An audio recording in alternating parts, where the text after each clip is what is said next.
سيما بقية الله في الأرض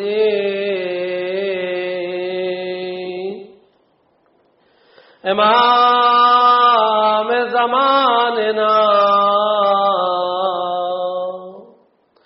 وولي امرنا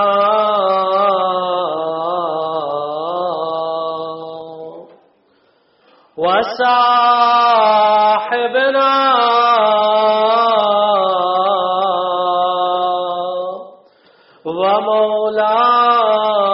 ومولانا وحبيبنا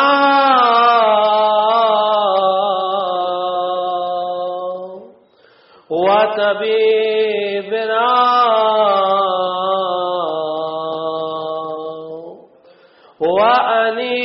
وأنيسنا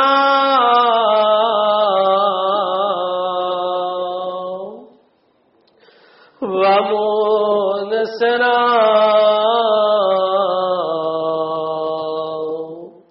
الكهف الحسين وغياث المضطر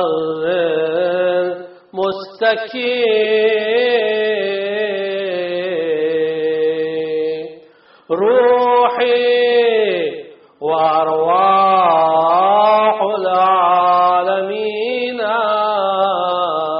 له الفداء.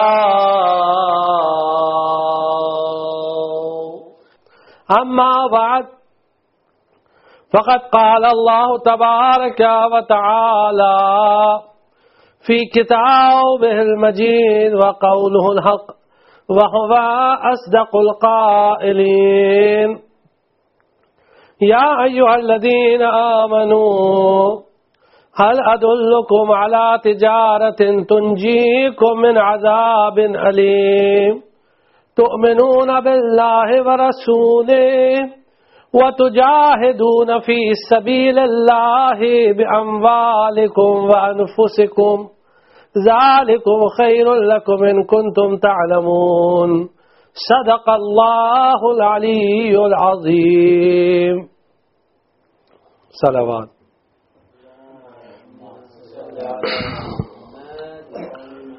جس آیت کریمہ کو اپنی گفتگو کا عنوان قرار دیا ہے، اس آیت کریمہ میں اللہ تعالی ارشاد فرما رہا ہے: اے صاحبان ایمان. سورہ صف کی آیت نمبر 10 اور 11. سورہ صف قرآن کا 61واں سورہ ہے. اللہ تعالیٰ فرما رہا ہے: صاحبان ایمان، کیا میں تمہیں ایسی تجارت کا پتہ بتاؤں جو تمہیں دردناک عذاب سے نجات دلائے؟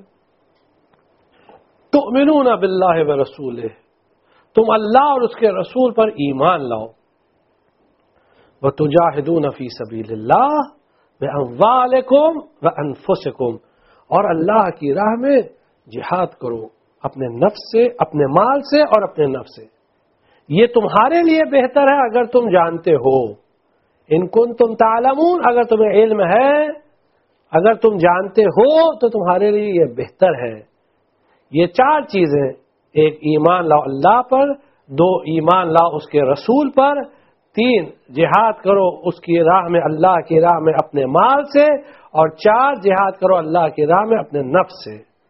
گفتگو تھی جہاد نفس کی، اور بات یہاں تک پہنچی تھی کہ یقین کے اثرات کیا کیا ہیں، ثمرات الیقین کیا ہے، یقین کا پھل کیا اگر کسی کے پاس یقین.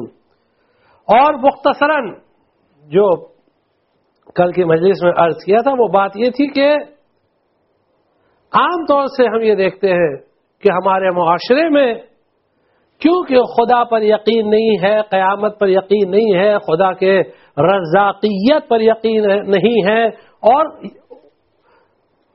خدا پر مختصراً یہ کہ یقین بہت ضعیف ہے، بلکہ کچھ کیسز میں تو یقین ہے ہی نہیں، سرٹنٹی اللہ کے بارے میں ہے ہی نہیں. اس لیے سوسائٹی میں کچھ ایسے مسائل پائے جاتے ہیں جو دن پر دن بڑھتے چلے جا رہے ہیں، جیسے سیوسائیڈ، جیسے اپنے آپ کو ہلاک کر دینا، خودکشی کر لینا. یہ ایک بہت بڑا مسئلہ ہے، اور اس پر مختصر سے گفتگو ہوئی تھی کہ قرآن کریم کا یہ ارشاد ہے کہ لا تلقوا بأیدیکم الی التہلکہ، قرآن نے منع کیا ہے، دیکھو اپنی جان کو ہلاکت میں نہ ڈالنا، دیکھو کبھی اپنی جان نہ لینا، تمہیں حق نہیں ہے، نہ اپنی جان لینے کا حق ہے، نہ کسی دوسرے بندے کی جان لینے کا حق ہے کسی کو، کیونکہ جان یہ اللہ کی نعمت ہے، اللہ کی دی ہوئی چیز ہے، چاہے جتنی مصیبت آ جائے، چاہے جتنی بڑی بلا آ جائے، لیکن انسان کو اس بات کا حق نہیں ہے کہ وہ اپنی جان لے یا اپنے بیوی کی جان لے یا اپنے بچوں کی جان لے، کسی کو حق نہیں ہے، اور جس نے بھی یہ کام کیا اس نے گناہ کبیرہ کیا، اور جس نے بھی یہ کام انجام دیا یقین جانیے کہ وہ جنت کی خوشبو تک نہیں سونگھ سکتا، کیونکہ خودکشی دوسرے لفظوں میں کیا ہے؟ خودکشی کس کا نام ہے؟ خودکشی اللہ کی رحمت سے مایوس ہونے کا نام ہے، خودکشی مایوسی کا نام ہے، یعنی وہی انسان خودکشی کرتا ہے جو یہ سمجھتا ہے کہ اب اس کے علاوہ میرے پاس کوئی راستہ نہیں ہے، اب مجھے کوئی نہیں بچا سکتا، حتیٰ کہ اللہ بھی نہیں بچا سکتا۔ جس کا یہ نظریہ ہوتا ہے وہی خودکشی کرتا ہے، لیکن قرآن کریم میں ارشاد ہوتا ہے وَمَن يَتَّقِ اللَّهَ يَجْعَل لَّهُ مَخْرَجًا وَيَرْزُقْهُ مِنْ حَيْثُ لَا يَحْتَسِبُ، جو اللہ سے ڈرتا ہے، جو تقوی اختیار کرتا ہے، جس کے دل میں خوف خدا ہوتا ہے، تو اللہ اس کے لیے کوئی راستہ نکالتا ہے، اللہ اس کے لیے کوئی سبیل نکالتا ہے، اور اس کو ایسی جگہ سے رزق دیتا ہے کہ وہ گمان بھی نہیں کر سکتا، وہ سوچ بھی نہیں سکتا، سامنے سے رزق پیدل چل کر آتا ہے۔ صرف شرط کیا ہے کہ اللہ سے ڈرو، اللہ پر بھروسہ کرو، اللہ پر یقین کرو، اللہ ہے۔ اللہ نے تم کو اس وقت رزق دیا جب تمہاری کوئی حیثیت نہیں تھی، تم قابل ذکر نہ تھے۔ هل أتى على الإنسان حين من الدهر لم يكن شيئا مذكورا إنا خلقنا الإنسان من نطفة أمشاج نبتليه فجعلناه سميعا بصيرا، کیا انسان پر سورہ دہر کی ابتدائی آیتیں، کیا انسان پر ایسا وقت نہیں آیا جب وہ ایک ایسی چیز تھی جو قابل ذکر بھی نہ تھی، اس کی کوئی حیثیت ہی نہ تھی، قابل ذکر ہی نہ تھا انسان، کہ امام فرماتے ہیں لا معلوما ولا مجھولا، اس آیت کی تفسیر میں امام فرماتے ہیں کہ لا معلوما ولا مجھولا، نہ معلوم تھا نہ مجھول تھا، غور فرمایا آپ نے، لا معلوما ولا مجھولا، کوئی حیثیت ہی نہ تھی، اے انسان تیری کوئی اوقات ہی نہ تھی اس وقت۔ انا خلقنا الانسان، ہم نے انسان کو پیدا کیا، من نطفۃ امشاج نبتلیہ فجعلناہ سمیعا بصیرا، ہم نے اس کو سمیع و بصیر بنایا، ہم نے نعمتیں عطا کی، سب کچھ عطا کر دیا، اس کو کیا چاہیے؟ انا ہدیناہ السبیل، ہم نے اس کو راہ بھی بتا دی کہ دیکھو یہ راہ ہے، اما شاکرا و اما کفورا، اب چاہے وہ شاکر ہو چاہے کافر ہو اس کے اختیار میں ہے، چاہے وہ اللہ کا شکر ادا کرے چاہے اللہ کا شکر ادا نہ کرے، کفران نعمت کرے اس کے اختیار میں ہے۔ بطن مادر میں اللہ نے اس کی تربیت کی، بطن مادر میں اس کو رزق دیا،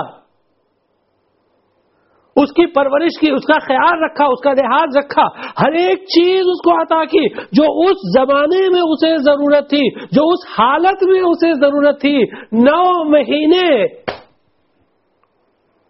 اللہ نے اس کا خیال رکھا۔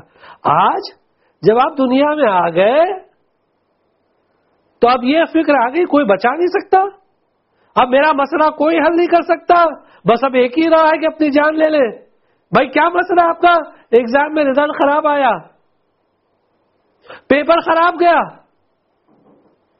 یہ جان لینے کا سبب ہے؟ کیا اللہ نے اس لیے انسان کو پیدا کیا کہ وہ ایگزام دے، یعنی دنیا کا ایگزام دے، ڈگری لے؟ کیا اس لیے پیدا کیا کہ وہ پیپر اگر خراب جائے تو اپنی جان ختم کر دے، اب دنیا ختم؟ نہیں، اگر کوئی بات نہیں خراب گیا تو پھر ٹرائی کریے۔ لوگ کیا سوچیں گے، لوگ کیا بولیں گے، یہ سب فکر کرنے کی ضرورت ہی نہیں ہے، لوگوں کی فکر نہ کریے، صرف اپنے اور اپنے خدا کے درمیان رابطہ رکھیے بس۔ اگر خلوص سے یہ رابطہ قائم ہے تو دنیا کی فکر مت کریے، کامیابی آ کر آپ کے قدم چومے گی. خاص کر جن کے دل کمزور ہوتے ہیں، اکثر جو اخباروں میں بھی آتا ہے اور جو خبریں آتی ہیں، لڑکیاں خودکشی کر لیتی ہیں. اس کی ایک وجہ کہ ان میں پھر بھی غیرت بھی ہوتی ہے. لڑکے تو غیرت ہوتی ہی نہیں، وہ تو بس یوں ہی نہیں بھی پڑھیں گے تو کوئی مسئلہ نہیں ہے. لڑکیوں میں غیرت ہوتی تھی، پڑھنا لکھنا چاہیے. اور اسی آپ دیکھیں ریزلٹس بھی لڑکیوں کے اچھے آتے ہیں، اور لڑکوں کے تو آپ جانتے ہیں کیا حالات ہیں، وہ تو یہاں بیان کرنے کے لائق بھی نہیں ہے. یعنی سب جانتے ہیں اس لیے بیان نہیں کر رہے. لیکن خودکشی سبب نہیں ہے، یہ چیز سبب نہیں خودکشی کا، غلط ہے. خودکشی حل نہیں ہے. ٹھیک ہے اگلے سال، ٹھیک ہے مسئلہ نہیں. اور جو بھی اللہ نے دیا ٹھیک ہے، کوئی مسئلہ نہیں. تو یہ ایک ریزن ہے. دوسرا گھریلو مسائل ہے. ساس نے اتنی اذیت دی کہ خودکشی کر لی، شوہر نے اتنا پریشان کیا خودکشی کر لی. دعا کریے، اللہ مسئلہ حل کرے گا. اللہ مقلب القلوب ہے، اللہ دلوں کو بدلنے والا ہے. اگر آپ دعا کریں اور واقعا دعا کریں مصلی پر بیٹھ کر تو حالات بدل جائیں گے اور آپ کو اس مسئلے سے نجات مل جائے گی. اللہ یا تو ساس کے دل کو بدل دے یا شوہر کے دل کو بدل دے، یا حالات ایسے پیدا کر دے گا کہ انشاءاللہ اچھے سے زندگی بسر ہو سکتی ہے. کوئی مسئلہ نہیں ہے.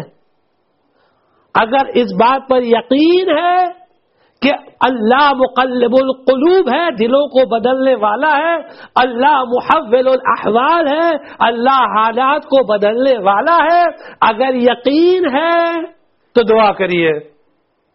اور اگر یقین ہے ہی نہیں، اگر یہ اعتماد ہے ہی نہیں کہ اللہ بدلنے والا ہے، اللہ چیزوں کو بدلنے والا ہے، اللہ احوال کو بدلنے والا ہے، اللہ دلوں کو بدلنے والا ہے، تو پھر کوئی مسئلہ نہیں ہے. پھر جو کرے کوئی اللہ پر عقیدہ ہے ہی نہیں، قیامت پر عقیدہ ہے ہی نہیں، تو پھر کوئی مسئلہ ہی نہیں ہے، کوئی بات ہی نہیں ہے. اور تیسرا مسئلہ جو اکثر دیکھتے ہیں کہ جہاں مرد خودکشی کرتے ہیں وہ جب فائنینشیل لاسز ہوتا ہے، جب بزنس میں لاس ہوتا ہے، قرضدار کھڑے ہو جاتے ہیں دروازے پر، آ کے بھاگتے رہتے ہیں اتنا قرض، تو پھر جس میں تھوڑی غیرت پائی جاتی ہے وہ سوچتا ہے کہ یہ طریقہ ہے بس جان لے لو، میں جو قرضدار ہیں ان کا سامنا نہیں کر سکتا. نہیں، یہ طریقہ نہیں ہے. یہاں بھی دعا کریے، یرزقہ من حیث لا یحتسب، اللہ ایسی جگہ سے رزق دے گا کہ تم گمان بھی نہیں کر سکتے. دعا صحیفہ سجادیہ کی دعا نمبر 29 اور 30 پڑھیے. دعا نمبر 30 قرض ادا کرنے کے لیے ہے، دعا نمبر 29 برے حالات کے لیے ہے. یہ سب دعائیں ہیں، یہ سب ائمہ معصومین علیہ السلام نے تعلیمات دی ہیں. جن کو ائمہ معصومین علیہ السلام جیسے رہبر ملے ان کے ماننے والے خودکشی کریں، تعجب ہے. انسان سوچ بھی نہیں سکتا. پھر ایک اور وجہ جس کی وجہ سے اکثر جو سنائی پڑتا کہ انسان خودکشی کر لیا کیونکہ کوئی ایسا مرض لاحق تھا کہ پریشان ہو گیا تھا. اور آج کل جو ویسٹ میں بھی یہ کانسیپٹ چل رہا ہے کہ جو بہت زیادہ دن تک بیمار رہتا ہے، عریض رہتا ہے، وہ ڈاکٹر سے کہتا ہے کہ میری جان لے لو.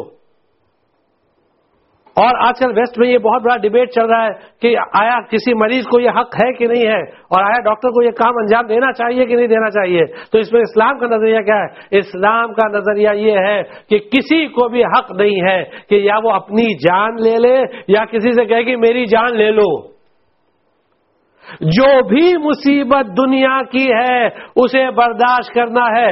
اور یاد رکھیے، اگر انسان، ابھی مجھے بلاؤں پر نہیں پڑھنا ہے لیکن مختصر اتنا سمجھ لیجئے کہ اگر انسان بلاؤں کی اہمیت کو سمجھ لے کہ بلا سے کس طرح انسان کے گناہ معاف ہوتے ہیں اور کس طرح وہ قیامت کے دن پاک اور صاف اٹھے گا کہ اس کے پیٹھ پر کوئی گناہ نہیں ہوگا، اگر صرف انسان اتنا جان لے تو روایت کا جملہ ہے، حدیث کا جملہ ہے کہ انسان اس بات کو پسند کرے گا کہ قیامت کے دن اس کے جسم کے ٹکڑے ٹکڑے کر دیے جاتے ہوتے دنیا میں تو وہ بھی برداشت کر لیتا اگر قیامت میں اس کا ثواب دیکھتا. ایک صلوات پڑھ دیجئے محمد.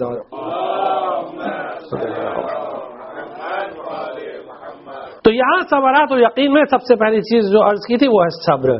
صبر اتنی اہم چیز ہے.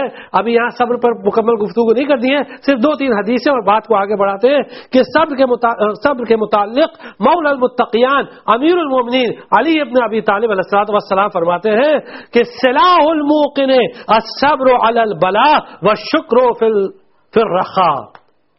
یقین کرنے والے کا اسلحہ یہ ہے کہ بلاؤں میں صبر کرتا ہے, اور جب اللہ نعمتیں فراہم کرتا ہے تو اللہ کا شکر ادا کرتا ہے. بلاؤں میں صبر کرنا چاہیے. امیر المومنین کہہ رہے ہیں, امیر المومنین کا حکم ہے, امیر المومنین فرما رہے ہیں, اور امیر المومنین سے بہتر صبر کی تعلیم کون دے سکتا ہے؟ کیا فرماتے ہیں؟ صبر تو وفی العین قضاء. خطبہ شقشقیہ نہج البلاغہ, خطبہ شقشقیہ پڑھیے, پڑھیے مولا کائنات کی مصیبت پڑھیے. فرماتے ہیں صبر تو وفی العین قضاء وفی الحلق شجاع ارات راسی نحبا. میں نے صبر کیا جبکہ میرے حلق میں ہڈی اٹکی ہوئی تھی, میری آنکھوں میں کانٹے پڑے ہوئے تھے, میں دیکھ رہا تھا کہ میری میراث لوٹی جا رہی ہے, میری میراث لوٹی جا رہی ہے. امیر المومنین صبر کر رہے ہیں. وہی امیر المومنین تلقین کر رہے ہیں, دیکھو صبر کرو, صبر سے پیچھے مت ہٹو. اور پھر اس کے بعد جو یقین کا جو ثمرہ ہے, جو پھل ہے, اور وہ ایک بہت اہم چیز ہے جسے کہتے ہیں زہد. زہد یعنی انسان کا تعلق دنیا سے اتنا نہیں ہونا چاہیے کہ اس کی تمام خوشی اور غم کا دار و مدار دنیا کی خوشی اور غم ہو. یعنی جب دنیا کی کوئی چیز حاصل ہو تو وہ خوش ہو, اور جب کوئی دنیا کی چیز ہاتھ سے چلی جائے تو وہ غم زدہ ہو. بلکہ انسان کی تمام خوشیوں اور انسان کے تمام ہم و غم کا دار و مدار آخرت ہونا چاہیے. سورہ حدید کی آیت ہے, زہد کی تعریف سورہ حدید میں بیان کی گئی ہے. لِكَيْ لَا تَأْسَوْا عَلَى مَا فَاتَكُمْ وَلَا تَفْرَحُوا بِمَا آتَاكُمْ. دیکھو جو کچھ اللہ نے تمہیں دیا ہے, جب اللہ کی نعمتیں ملے تو اس پر غرور اور تکبر نہ کرو, اکڑو مت. لا تفرحوا بما آتاکم. اور جب کوئی چیز تمہارے ہاتھوں سے چلی جائے تو اس پر افسوس نہیں کرو, اس پر پچھتاؤ مت. سوچو مت کہ یہ چیز چلی گئی, کاش یہ چیز میرے ہاتھوں میں آئی ہوتی, کاش ایسا ہوتا, کاش ویسا ہوتا. نہیں, قطعاً فکر مت کریے, اللہ کے ہاتھ میں ہے, اللہ سب چیز جو بھی ہے.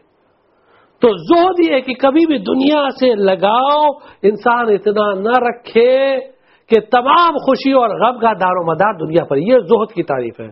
اگر انسان کو خدا پر یقین ہو تو وہ ہمیشہ زاہد ہوگا, یعنی دنیا سے اس کا اصطلاح لگاؤ نہیں ہوگا. مولا کائنات امیر المومنین فرماتے ہیں لو صح یقینک لما استبدلت الفانیہ بالباقی ولا بعت السنیہ بالدنی. اگر تمہارا یقین صحیح ہوتا, لو صح یقینک لما استبدلت الفانیہ بالباقی, تم ہرگز باقی کو بیچ کر فانی کو نہ خریدتے. یعنی باقی کو دے کر اور فانی حاصل نہ کرتے. باقی یعنی کیا؟ آخرت. آخرت کو دے کر تم دنیا لے رہے ہو, آخرت کو گوا رہے ہو اور دنیا کو حاصل کر رہے ہو. یہ دنیا تو فانی ہے, چلی جانے والی ہے. ولا بعت السنیہ بالدنی, اور ایک بلند مرتبہ چیز ہے اس کو تم بیچ رہے ہو, اور ایک دنی چیز ہے اسے خرید رہے ہو. یعنی ہیرے بیچ کر, موتی بیچ کر کنکڑ خرید رہے ہو. یہ عقل مندی ہے یا حماقت ہے؟ تو ہمیشہ آخرت کو مد نظر رکھو. مولا کائنات فرماتے ہیں خلقتم للبقاء وما خلقتم للفنا. دیکھو تمہیں بقا کے لیے پیدا کیا گیا ہے, فنا کے لیے تمہیں فنا ہونے کے لیے نہیں کہ دنیا میں آئے مر گئے ختم ہو گئے، نہیں، بقا کے لیے ہمیشہ باقی رہو گے. قیامت کے بعد پھر زندگی ابدی ہے، ہمیشہ رہنا ہے. جنت و جہنم ابدی ہے.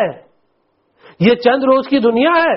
انسان خیال کرے، تصور کرے، غور کرے، تھوڑا ریفلیکٹ کرے، ڈیلیبریٹ کرے. آپ دیکھیے، ایسا لگتا ہے کل کی بات تھی. آج عمر اتنے سال ہو گئی، یہ ایسا لگتا ہے 20 سال پہلے کی بات کل کی بات تھی. کتنی جلدی وقت گزر گیا. خاص کر انسان جب پرانی تصویریں دیکھتا ہے، ارے یہ تو 20 سال پرانی تصویر ہے، ایسا لگتا ہے کل کی بات ہے. دنیا اسی طرح چلی جاتی ہے. مولا تعالیٰ فرماتے ہیں تم ایک سنی یعنی بلند مرتبہ چیز کو بیچ کر ایک دنی چیز کو خرید رہے ہو. اس کا مطلب یہ ہے کہ تمہارا یقین قوی نہیں ہے، تمہارا یقین صحیح نہیں ہے، تم اللہ پر یقین نہیں رکھتے ہو، تم قیامت پر یقین نہیں رکھتے ہو، اللہ کے رسول پر یقین نہیں رکھتے ہو، اللہ کے عدل پر یقین نہیں رکھتے ہو، اپنے اماموں پر یقین نہیں رکھتے ہو. مولا کائنات کی حدیث ہے، خلقتم للبقاء وما خلقتم للفنا، خلقتم للآخرہ وما خلقتم للدنیا. دیکھو تم کو آخرت کے لیے پیدا کیا گیا ہے، دنیا کے لیے پیدا نہیں کیا گیا ہے کہ کسی بھی طرح دنیا حاصل کرنا ہے چاہے کچھ ہو جائے. نہ حرام دیکھے نہ حلال دیکھے، نہ شرعی دیکھے نہ غیر شرعی دیکھے، کسی بھی طرح بس دنیا حاصل ہو جائے. یہ طریقہ اہل بیت کے چاہنے والوں کا طریقہ نہیں ہے. اہل بیت کے چاہنے والے اسی طریقے کو اپناتے ہیں، ورنہ وہ دعویٰ جھوٹا دعویٰ ہے. اور یہ ہمارے الفاظ نہیں ہیں، یہ خود مولا کائنات کے الفاظ ہیں. مولا کائنات فرماتے ہیں کذب من ادعى اليقین بالباقی وهو مواصل للفانی. جھوٹ بولتا ہے وہ جو دعویٰ کرتا ہے، من ادعا جو دعویٰ کرتا ہے، الیقین بالباقی کہ اسے باقی پر یقین ہے. یہ دعویٰ کیا کر رہا ہے کہ یقین پر یعنی باقی پر یقین ہے، اسے یقین ہے کہ آخرت ہے، لیکن کیا کر رہا ہے وہ مواصل للفانی، جبکہ وہ فانی دنیا کے لیے بھاگ رہا ہے، اس کے پیچھے دوڑ رہا ہے اور اس طرح پاگل ہے، ایسی ہوس اس پر سوار ہے کہ وہ نہ رات دیکھتا ہے نہ دن دیکھتا ہے، صرف دنیا دنیا دنیا دنیا بس. اہل بیت کے چاہنے والوں، لا تمدن عینیک، قرآن کی آیت ہے، اپنی آنکھوں کو پھاڑ کر مت دیکھو ان کی طرف کہ جنہوں نے دنیا کے مال و متاع کو جمع کر لیا ہے. مال و متاع کرنا اللہ کے اختیار میں، اللہ کے ہاتھ میں، رزق اللہ کے ہاتھ میں ہے، جس کو چاہتا ہے دیتا ہے. انسان کا کام ہے محنت کرنا. یہ ہم نہیں کہہ رہے بالکل قطعاً یہ بات نہیں کہ انسان گھر پہ بیٹھا رہا اللہ دے، نہیں، لیکن صرف عرض یہ کرنا ہے کہ حلال و حرام کا خیال رکھیے بس، اور آخرت کے لیے محنت کریے. دنیا کے لیے جو انسان کام کرے لیکن اس لیے کہ بیوی بچوں کے لیے اچھی زندگی فراہم کرے. روایت میں ملتا ہے الکاسب لعیالہ من حلال کالمجاہد فی سبیل اللہ، جو اپنے بیوی بچوں کے لیے، اپنے اہل و عیال کے لیے اگر حلال طریقے سے کماتا ہے تو وہ اس مجاہد کی طرح ہے جو اللہ کی راہ میں جہاد کر رہا ہے. مقصد کیا ہے کہ بیوی بچوں کو اچھی زندگی فراہم کرے. یہ نہیں مطلب قطعاً یہ مطلب نہیں ہے کہ انسان گھر پہ بیٹھا رہے کچھ کرے نہیں. بھائی کیوں نہیں کر رہا ہو؟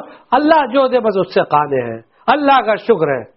ہم کچھ نہیں کرتے، اللہ کا شکر ہے. اللہ کچھ نہیں دیتا، اللہ کا شکر ہے. جو دے رہا اس کا شکر ہے. کیسے مل رہا ہے؟ کبھی ان سے مانگ لیتے، کبھی ان سے مانگ لیتے ہیں، کبھی ان کو پھنسا لیتے، کبھی ان کو پھنسا لیتے ہیں. جو پھنس رہا اللہ کا شکر ہے. یہ ہرگز اسلام کا طریقہ نہیں ہے. اسلام کہنا نہیں محنت کرو، لیکن دنیا کی ہوس اور دیوانگی اتنی نہیں ہونا چاہیے کہ آخرت کو بھول جائیں اور حلال و حرام نہ دیکھیں. یہ مطلب ہے. تو مولا کائنات فرماتے ہیں کہ جو بھی انسان من ایقنا بالآخرہ لم یحرص علی الدنیا، جس کو آخرت پر یقین ہوگا وہ دنیا کا حریص کبھی نہیں ہوگا. یقین، اگر یقین ہے کہ آخرت ہے تو کبھی کسی پر ظلم نہیں کرے گا، کبھی کسی کا حق نہیں مارے گا، کبھی کسی کو اس کے حق سے محروم نہیں کرے گا. لیکن جس کو آخرت پر یقین ہے ہی نہیں، جس کو حساب و کتاب پر یقین ہے ہی نہیں، جس کو اللہ کے عدل پر یقین ہے ہی نہیں، وہ سوچے گا کہ بھئی کسی طرح بھی مال حاصل ہو جائے، کسی طرح بھی دنیا حاصل ہو جائے، کسی کا بھی کھا جائے، کسی کا بھی پی لے، کوئی مسئلہ نہیں ہے، کوئی پوچھنے والا نہیں ہے. ابھی تو فی الحال ہمارے پاس اقتدار ہے، ابھی تو قوت ہے، اس کو دبا کے حاصل کر لیں گے، وہ کیسے ہم سے واپس لے گا، وہ کیسے مانگ لے گا، پھر جو بھی ہوگا دیکھا جائے گا. کس نے دیکھا ہے؟ اگر اس کو بتاؤ بھائی قیامت ہے، آخرت ہے، ارے ابھی وہ کس نے دیکھا ہے بھائی، کب کیا باتیں کر رہے ہیں. مولا کہنا فرماتے ہیں این الموقنون، کہاں ہے یقین کرنے والے؟ جملہ سنیے، مولا کائنات کا جملہ سنیے. امیر المومنین علی بن ابی طالب علیہ الصلاۃ والسلام، این الموقنون، کہاں ہے وہ یقین کرنے والے؟ الذین خلعوا سرابیل الہوا وقطعوا عنہم علائق الدنیا، جنہوں نے خواہشات نفسانی کے لباس کو اتار دیا اور دنیا سے تعلقات منقطع کر دیا. یعنی دنیا کی طرف ان کا رجحان ایسا ہے ہی نہیں. یہ مولا کائنات کے الفاظ ہیں، ہمارے نہیں ہیں. یعنی خواہشات نفسانی کیا؟ یعنی انسان پر اس کی ہوائے نفس غالب آ جائے، عقل پر پردہ پڑ جائے، عقل پر پردہ پڑ جائے، خواہشات غالب آ جائیں اور اس کو کوئی چیز سجھائی نہ دے، حلال کو چھوڑ دے، حرام کو اختیار کرے. جس چیز کو اللہ نے منع کیا ہے اس کو اختیار کرے، جس چیز کو اللہ نے کہا ہے کہ یہ کرو اس کو چھوڑ دے. اسے کہتے ہیں عقل پر پردہ پڑ جانا. عقل پر پردہ پڑ گیا. مولا کہنا فرماتا ہے کہاں ہے وہ یقین کرنے والے کہ جنہوں نے خواہشات نفسانی کے لباس کو اتار دیا، چھوڑ دیا خواہشات نفسانی کو، جو بھی چیز حرام تھی اس کو چھوڑ دیا اور دنیا سے تعلقات کو منقطع کر دیا.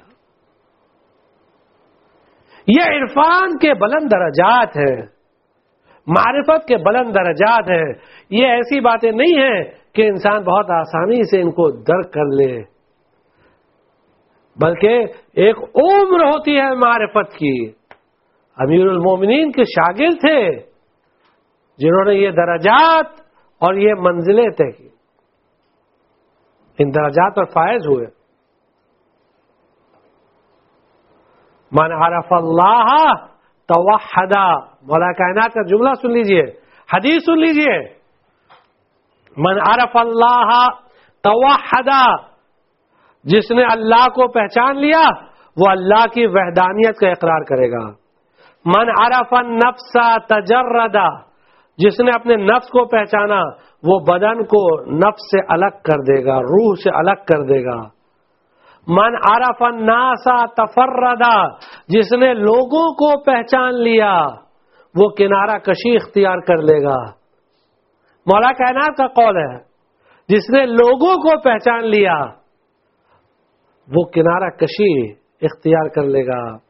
من عرف الدنیا تزہدا، جس نے دنیا کو پہچان لیا پھر وہ دنیا کی طرف ہرگز مائل نہیں ہوگا. کیوں؟ کیونکہ دنیا اس طرح انسان کو دھوکہ دیتی ہے کہ انسان بعد میں ہاتھ مسل کے رہ جاتا ہے. کل تک جو بڑے بڑے نامور تھے جن کے نام کے چرچے ہوا کرتے تھے، آج وہ اسپتالوں میں پڑے ہوئے ان کو کوئی پوچھتا نہیں ہے. حتیٰ کہ خود ان کی اولاد بھی جلدی نہیں پوچھتی ہے. دولت تو ہے دنیا کی، لیکن اسپتال والوں کو پیسے دے دیے کہ آپ ان کا ذرا خیال کر لینا. نرس اپوائنٹ کر دیا کہ تم دیکھ لینا. ڈاکٹر کو پیسے دے دیا، اسپتال کو پیسے دے دیا، بس. باقی وہ خود اپنے بزی ہے اتنی دنیا میں، ان کے پاس وقت کہاں ہے کہ اپنے باپ کی تیمارداری کرے. ان کے پاس اتنا وقت ہی نہیں ہے. کیونکہ باپ نے پہلے سکھایا تھا بیٹا دنیا کے پیچھے بھاگتے رہنا، تو آج باپ جب ہاسپٹل میں لیٹا ہوا تو بیٹا دنیا کے پیچھے ہی بھاگ رہا ہے. کل جب یہ بیٹا بوڑھا ہوگا تو یہ بھی ایسے اسپتال میں لیٹا رہے گا، اس کا بیٹا بھاگتا رہے گا. اگر اسے عقل آ گئی اور اس نے سمجھا دیا تو بات الگ ہے، ورنہ یہی چیز ہوتی رہے گی. بس اس کو اچھی طرح سمجھ لیں کہ دنیا، اگر کسی کو یقین ہے اللہ پر، آخرت پر، رسول پر، امام پر، عدل الہی پر، تو اسے چاہیے کہ دنیا کا پاگل اور دیوانہ نہ ہو. یہ دنیا کسی کے ساتھ وفا نہیں کرتی ہے، کسی کے ساتھ وفا نہیں کرتی. اور اس دنیا کو علی سے بہتر کون پہچانے گا؟ علی سے بہتر کوئی پہچان سکتا دنیا کو؟ یا دنیا طلقت کے ثلاثہ، اے دنیا میں نے تجھے 3 بار طلاق دیا. یا دنیا غری غیری، اے دنیا کسی اور کو دھوکہ دینا، علی ابن ابی طالب کو دھوکہ نہیں دینا. تو علی ابن ابی طالب کو دھوکہ نہیں دے سکتی ہے. علی ابن ابی طالب کو دھوکہ دے گی؟ علی کبھی دنیا کی حکومت تھی علی کے پاس، اقتدار، لیکن وہی سادگی. اور پھر اس کے بعد جو یقین کا تیسرا پھل ہے، نتیجہ ہے، وہ ہے توکل، یعنی اللہ پر بھروسہ کرنا. بحسن توکل یستدل علی حسن الایقان.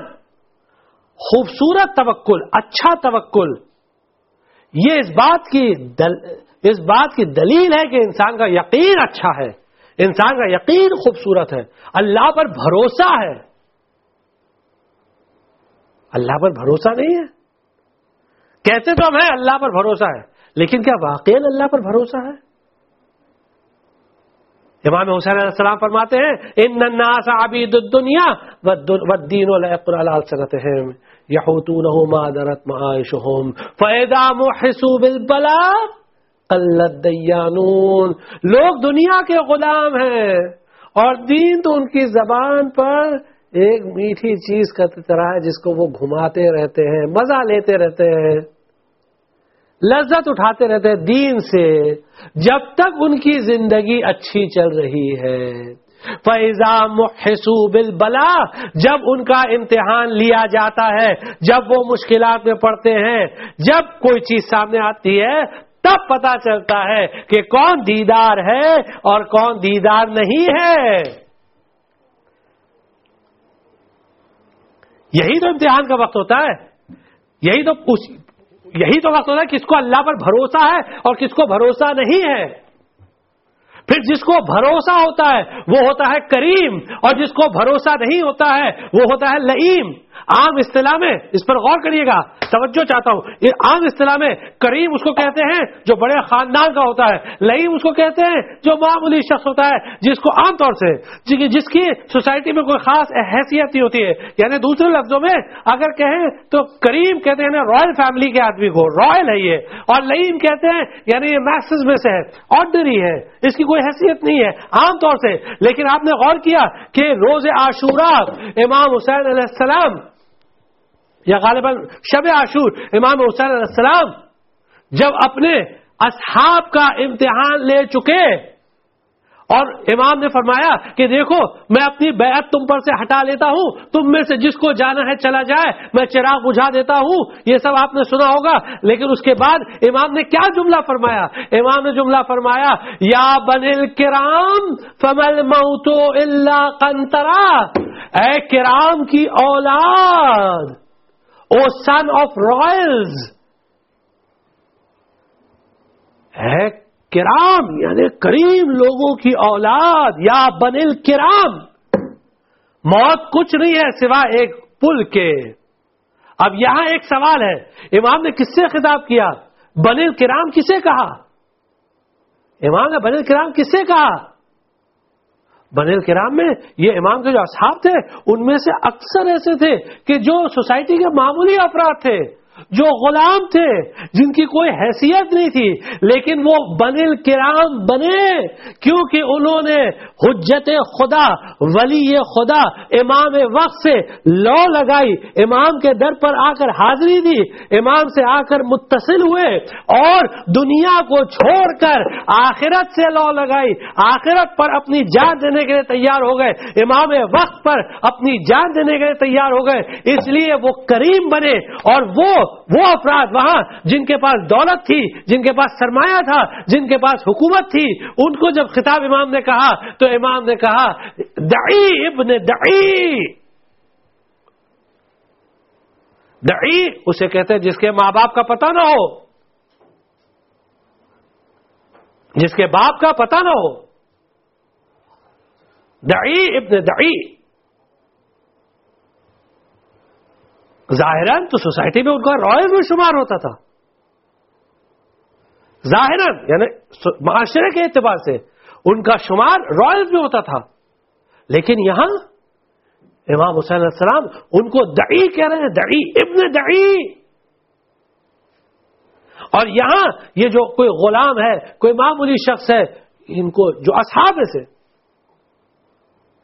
سیاہ پان غلام ہے، سوسائٹی کا معمولی آدمی ہے، لیکن امام کہہ رہے ہیں یا بنی الکرام، درجہ منزلت امام نے دی اور وہاں گرایا امام نے، اور امام سے بہتر انسان کو کوئی نہیں پہچان سکتا، انسان کی حقیقت کو ائمہ معصومین علیہ السلام سے بہتر کوئی نہیں پہچان سکتا۔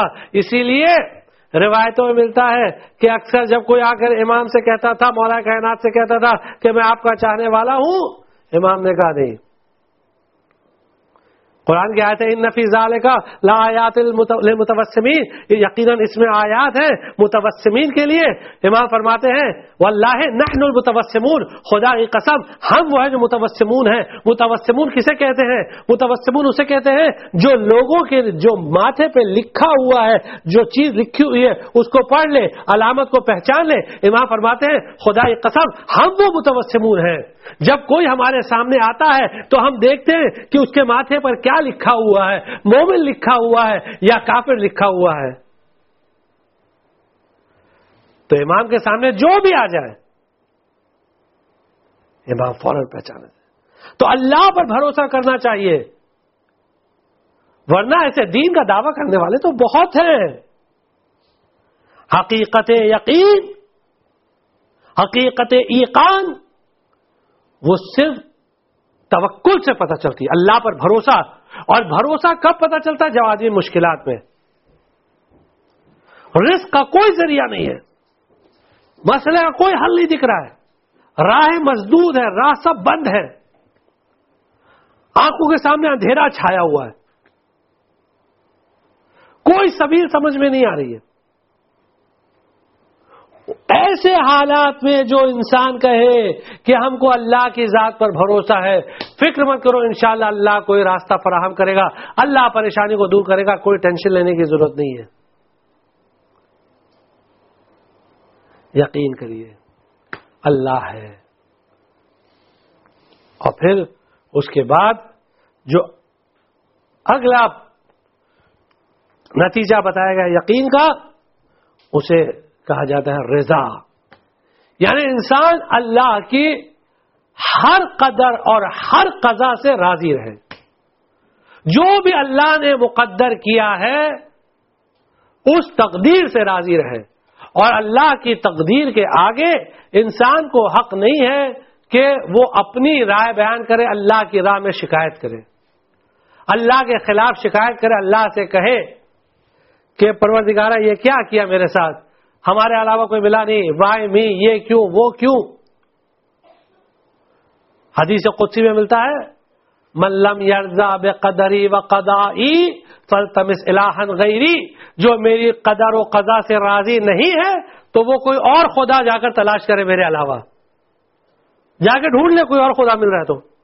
بھائی میں خدا ہوں، اللہ کہہ رہا میں خدا ہوں، یہ میں نے دیا ہے، اگر چاہے تو راضی رہے یا چاہے ناراض رہے، یہ تیرے اختیار میں ہے، دینا تو مجھے ہے۔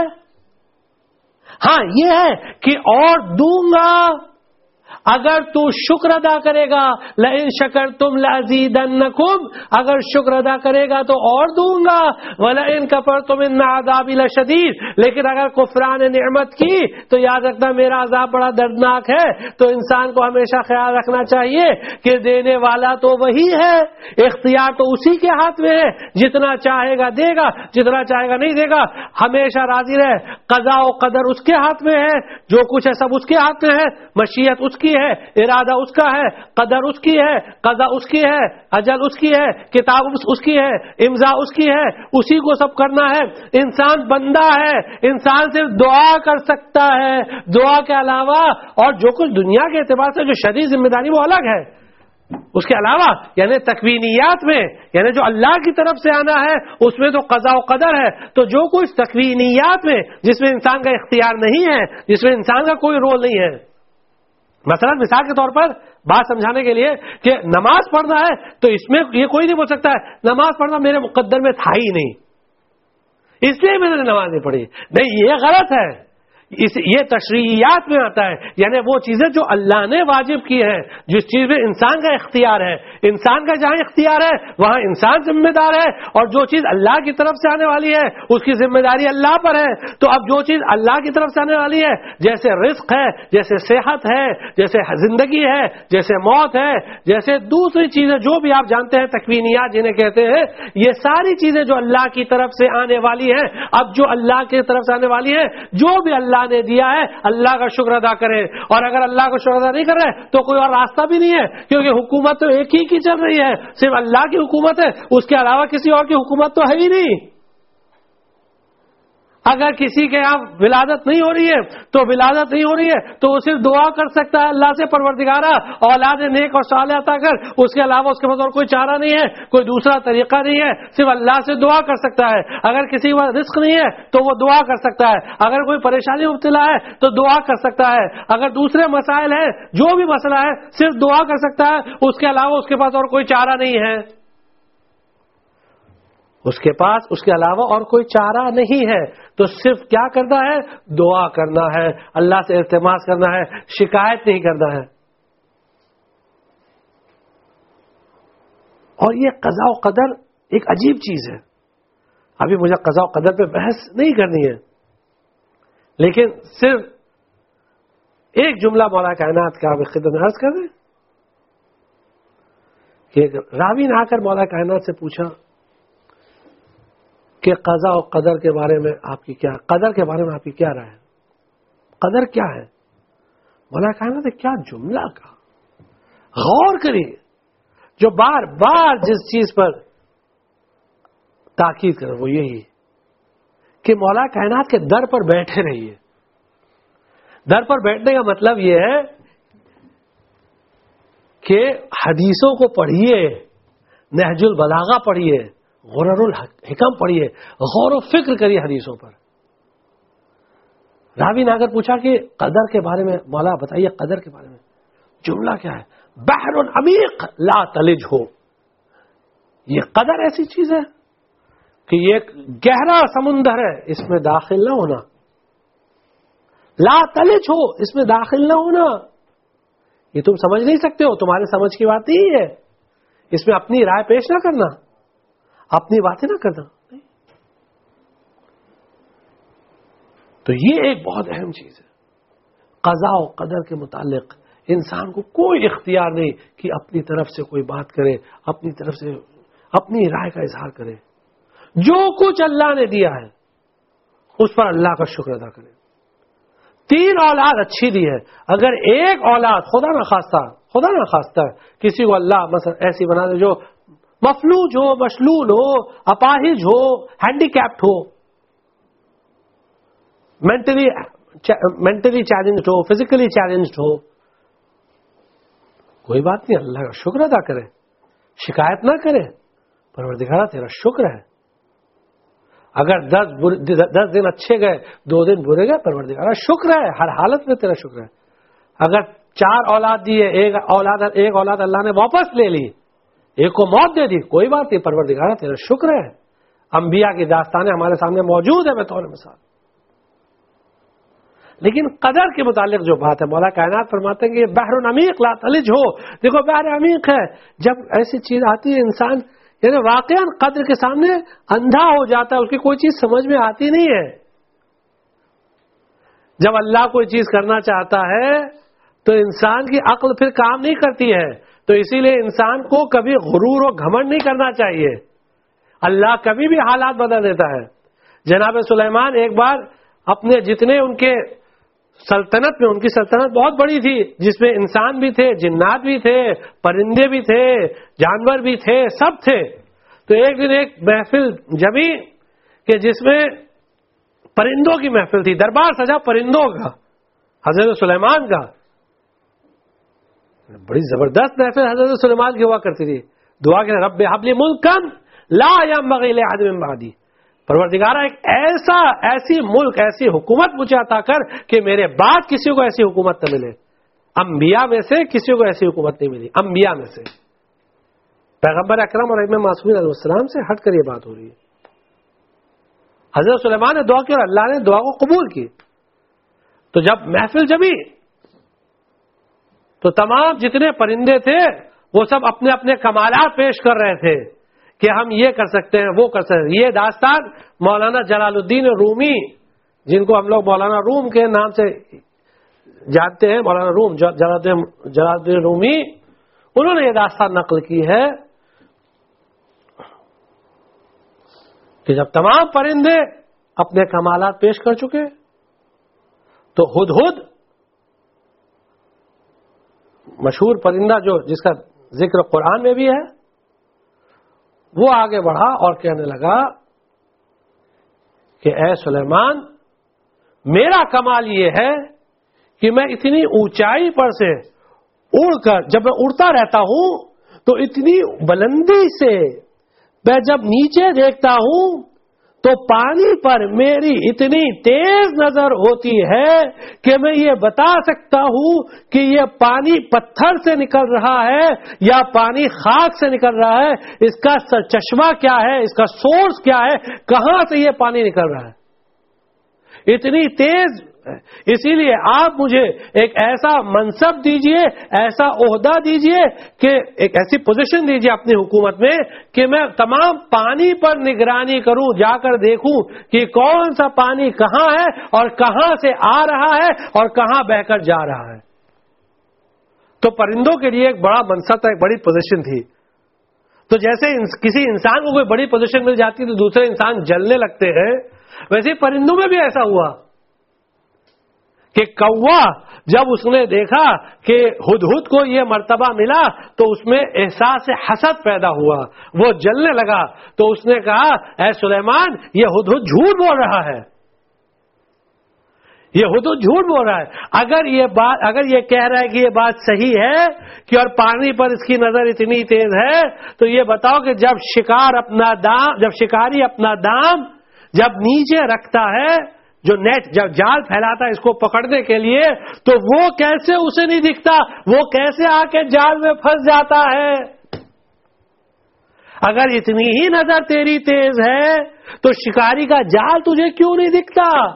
تو ہدہد نے کہا کہ تو نے بات سمجھی ہی نہیں سلیمان، یہ غلط بول رہا ہے، میں سچ بول رہا ہوں، میں نے جو کہا اس میں کوئی بات غلط نہیں ہے، میں ویسے ہی دیکھ رہا ہوں، یہ حسد کا شکار ہے. میں تمہیں بتاتا ہوں کہ ہاں میں شکاری کا شکار ہوتا ہوں، اس کی وجہ یہ ہے کہ مجھے دکھتا سب ہے، وہ شکاری کا جال بھی دکھتا ہے، لیکن جب اجل قریب آتی ہے، جب موت لکھی جاتی ہے تقدیر میں، تو اس وقت انسان کی عقل پہ پردہ پڑ جاتا ہے، پھر کوئی چیز سمجھ میں آتی نہیں ہے. یہی حال ہم لوگوں کا ہے. اکثر جب ہم پریشان ہوتے ہیں وہ ہم لوگوں کی وجہ سے ہوتا ہے، یہ ہماری وجہ سے ہوتا ہے. جو بھی پریشانی ہوتی ہے اکثر ایسا ہوتا ہے کہ ہم مصیبت میں گھرتے ہیں، بہت سارے غلط ڈیسیشن لیتے ہیں لائف کے اندر، لوگوں سے مشورہ نہیں کرتے ہیں، غلط فیصلہ کرتے ہیں، تو پریشان ہوتے ہیں. اور ہونا ہے، پریشان پھر ہوں گے. بغیر مشورہ کیے ہوئے کسی نے آ کر بول دیا کہ یہ بزنس میں پیسہ لگائیے، مہینے کا 10% پروفٹ ہے، اب گننے لگے 10% پروفٹ گننے لگے، یہ نہیں دیکھا بھائی سامنے والا بولنے والا کون ہے، اس کو کتنا تجربہ ہے، اس کا کیا بیک گراؤنڈ ہے. اس نے کہا اتنا پروفٹ، اور ہم گننے لگے اور جتنا پیسہ تھا سب لگا دیا، اور وہ پیسہ لے کے رفو چکر ہو گیا، چلا گیا. اب ہم سر پکڑے بیٹھے ہیں. اب کہا اللہ یہ کس مصیبت میں ڈال دیا. ارے بھائی اللہ نے نہیں ڈالا، تم نے خود اپنے آپ کو اس مصیبت میں ڈال دیا. اللہ نے تم کو مصیبت میں نہیں ڈالا ہے. تم نے کسی سے مشورہ کیا تھا، لوگوں سے کنسلٹ ایکسپرٹس کو پوچھا تھا کہ آیا کسی بھی بزنس میں 10% پر منتھ کے حساب سے کنسسٹنٹلی ریٹرنز مل سکتا ہے یا نہیں مل سکتا ہے، اس طرح کا منافع ممکن ہے یا ممکن نہیں ہے. تو کوئی بھی ایکسپرٹ کہے گا یہ ممکن نہیں ہے، یہ سوائے لالچ کے اور کچھ نہیں ہے.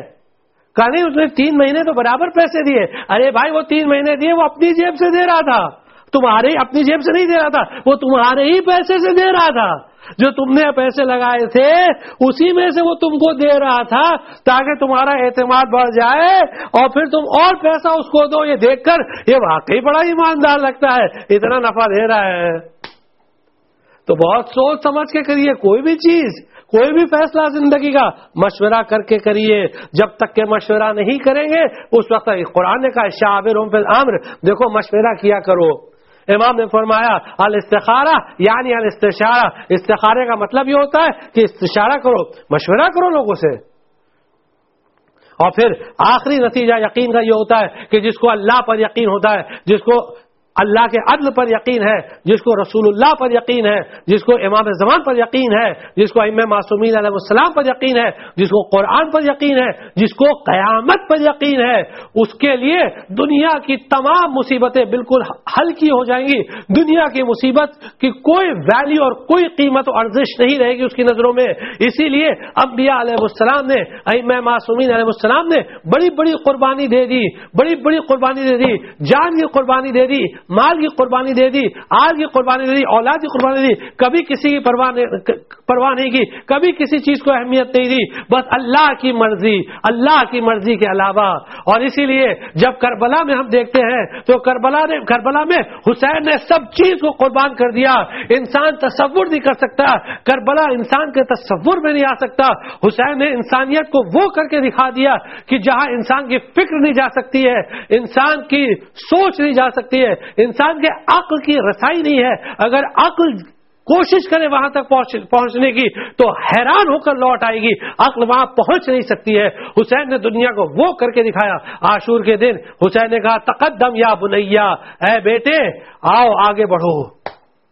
جب تمام قربانیاں، امام نے حسین سے کہا تقدم یا بنیا، آؤ بیٹے قربانی کے لیے تیار ہو جاؤ. علی اکبر آئے، بس علی اکبر تو انتظار کر رہے تھے کہ بابا اجازت دے اور میں قربان ہو جاؤں. بس مختصراً 2-4 جملے مصائب کے علی اکبر آئے. امام نے کہا بیٹا جا تو رہے ہو، جا کر خیمے سے اجازت لے کے آ جاؤ، اپنی ماں سے اجازت لے لو، پھوپھی اما سے اجازت لے لو. علی اکبر آئے، ماں سے اجازت لی. ماں نے کہا بیٹا مجھ سے کیوں اجازت لیتے ہو، جا کر اپنی پھوپھی سے اجازت لو، جنہوں نے تمہیں پال پوس کر بڑا کیا، جنہوں نے تمہیں ناز و نعم سے بڑا کیا. جاؤ بیٹا علی اکبر اپنی پھوپھی سے اجازت لو.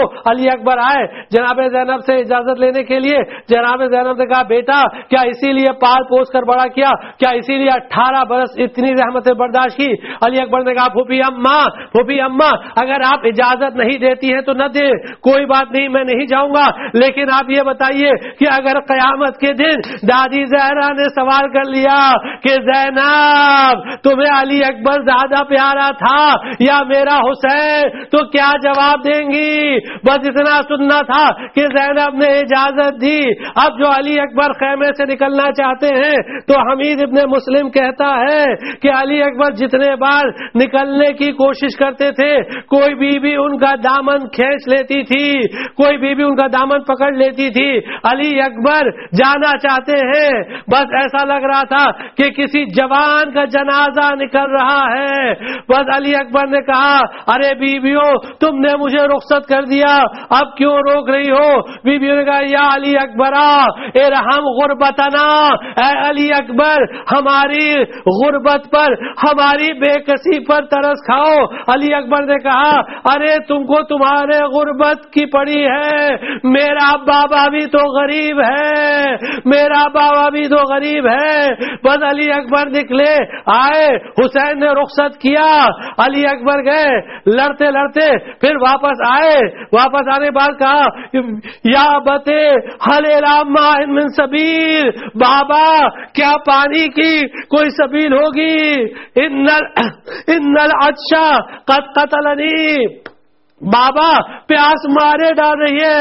وثقل الحدید قد اجہدنی، اور لوہے کا بھاری پر مجھ پر تشتگی طاری کر رہا ہے، تھکاوٹ طاری کر رہا ہے. بابا کیا پانی کی کوئی سبیل ہے؟ امام نے فرمایا یا بنیا ہاتھ لسانک، اے بیٹا اپنی زبان دو. علی اکبر نے باپ کے منہ میں اپنی زبان ڈالی، بس جیسی زبان ڈالی ایک مرتبہ کھینچ لی. کہا بابا ارے آپ کی زبان میں تو مجھ سے زیادہ، آپ کی زبان میری زبان سے زیادہ کانٹے پڑے ہوئے ہیں. کہا بیٹا جاؤ اب دادا علی مرتضیٰ تمہیں سیراب کریں گے. علی اکبر گئے لڑتے لڑتے حق جہاد ادا کیا، گھوڑے سے گرے. مقتل کا جملہ ہے فقطعوه بسیوفہم اربن اربا، اشقیاء نے علی اکبر کے ٹکڑے ٹکڑے کیے. آواز دیے یا بت ادرکنی، بابا مدد کے لیے آئیے. حسین پہنچے علی اکبر کے لاشے پر، جوان بیٹے نے دم توڑا. حسین نے مرثیہ پڑھا یا بنیا علی الدنیا بعدک العفا استرعت من ہم الدنیا وغمها وبقي ابوك وحيدا فريدا بين الاعداء. اے بیٹا تمہارے بعد دنیا کی زندگی پر خاک ہو، تم تو دنیا کے ہم و غم کو چھوڑ کر چلے گئے، اور تمہارا باپ اشقیاء کے درمیان تن و تنہا رہ گیا. وسيعلم الذين ظلموا أي منقلب ينقلبون إنا لله وإنا إليه راجعون. عظم قضاء تسليما لأمره لا معبود سواه.